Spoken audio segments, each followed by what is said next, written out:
May the words of my mouth and the meditation of each of our hearts be acceptable to you this day, O God, our rock and our Redeemer. It's been more than 50 years, but I remember it like it was yesterday. My grandparents had stopped by for a quick and unexpected visit. I was busy with my friends, and so when they left, I just yelled goodbye across the yard and gave them an absent-minded wave. 2 days later, my grandpa suffered a massive heart attack and died. Ever since that day, I drop whatever I am doing and race to kiss my loved ones goodbye, enveloping them in a great big hug. I never hang up the phone without saying I love you, even when I'm in the middle of a large group and it may seem inappropriate to some to say such words. I learned at a tender age of 12 that tomorrow is not a given. A similar, if far more painful circumstance happened to a man whose story was featured in the Washington Post article I referenced at the beginning of worship. 38-year-old Yusuf Saraf thought he and his family were safe living in the southern part of Gaza. Nearly 30 relatives had come to stay with them, escaping to the south and seeking safety in numbers after the war broke out. But 10 days ago, while he was out distributing food to displaced Gazans, an Israeli airstrike hit Yusuf's family's apartment building, the blast collapsing the building and reducing it to rubble. His 4 children, ages 3 to 11, were killed. So were his wife, his parents, 5 siblings, 2 uncles, and their spouses. He lost 14 nieces and nephews, including a newborn that his brother and his wife had waited 16 years to welcome. Yusuf knows that tomorrow may never come. He probably knew it long before the airstrike came. Reading his story, my brain, and especially my heart, could barely comprehend such overwhelming tragedy and pain. I didn't move for a long time after reading that. I sat unable to even cry. How does one fathom such a loss? Especially knowing that his story is not unique in this horrific war. When Jesus told the parable of the 10 bridesmaids, I'm sure he wasn't thinking of something as gruesome as this story in Gaza. But this tale in Matthew's gospel has always bothered me. I've never preached on it before, always choosing a different text when this one appears in the lectionary. There's so many things that I find troubling here. Why is this groom so late to his own wedding? And why in the world would a bride put up with such a delay? Why are the women with oil so mean and unwilling to share with their friends?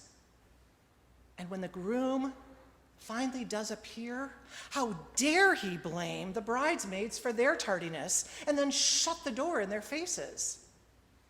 What in the world is Jesus' point in telling this story? I spent some time this week tussling with this text. Still not a fan. Not a fan of Jesus telling a story where the door is closed in someone's face and then they're left out of the party. But perhaps it was Yusuf's story that made me think that Jesus may be reminding us that whether we like it or not, windows close, chances fade, time runs out. We may not like it, but we know that it's true. So mend those friendships. Confront the injustice. Let go of the anger. We tell ourselves that we'll get to it. We'll do it tomorrow or eventually. But I think that the message of this parable is that we need to be alert now, awake now, and active right now. Let tomorrow, if it comes, be its own gift. What if we really took that message to heart? I encourage you this morning, before you leave this building today, to offer that compliment you've been meaning to share with someone. Take time to give a hug to the person you noticed looked a bit down. Say thank you, or I'm sorry. Do it today before you head out that door. And then do it again when you get home for your neighbor or your friend or family member. Remember that Jesus ends this parable with the words, "Keep awake, therefore, for you know neither the day nor the hour." Another thing jumped out at me in this story, perhaps because I was reflecting on it as I prepared for our All Saints service. And that is that it was at their leaving that began all of the problems for the bridesmaids who were shut out. Maybe they needed to realize that their presence was more important than their oil supply. But aren't we all susceptible to making wrong choices when our reserves are low, when our light is fading? Again, this story brought back another very vivid memory for me. When Mike and I were in Lama's class before our daughter Megan was born, our instructor spent a good portion of our last session talking about what we should do if, God forbid, one of our friends lost a child. Go, she emphatically implored us. Go, because so many people will shy away, make excuses, pretend that they didn't know. They don't know what to say, she went on, but there isn't anything that you can say. Just go. Sit with them. Hug them. Cry with them. It's been more than 40 years, and I can still hear her voice.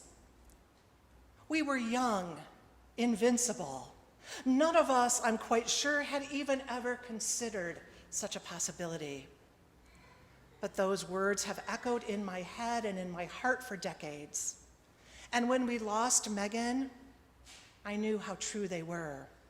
At 35, she certainly wasn't a child, but was still far too young to have ever thought that she would die before us. But it was the hundreds of people who reached out that got us through, not because anyone said anything that was absolutely the right thing. There are no right words. But because you showed you cared. You showed up at the funeral home and the memorial service. You made a meal or wrote a note or made a phone call. Do that. Show up.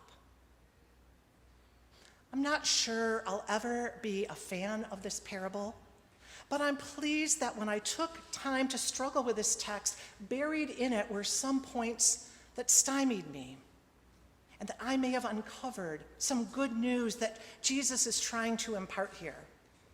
Live each day as if it's all we have. Doors will close, so do what's needed now. Share your love, offer your forgiveness and your apologies. Don't let your fear or sense of inadequacy keep you from showing up. Be present, as fallible, as disheveled and unprepared as you may be.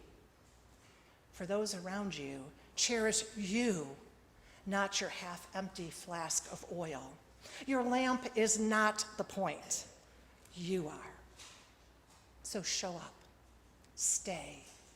Because things will not be the same without you. Even when our light is fading, the good news of the gospel still finds a way to shine through. Thanks be to God for that good news. Amen.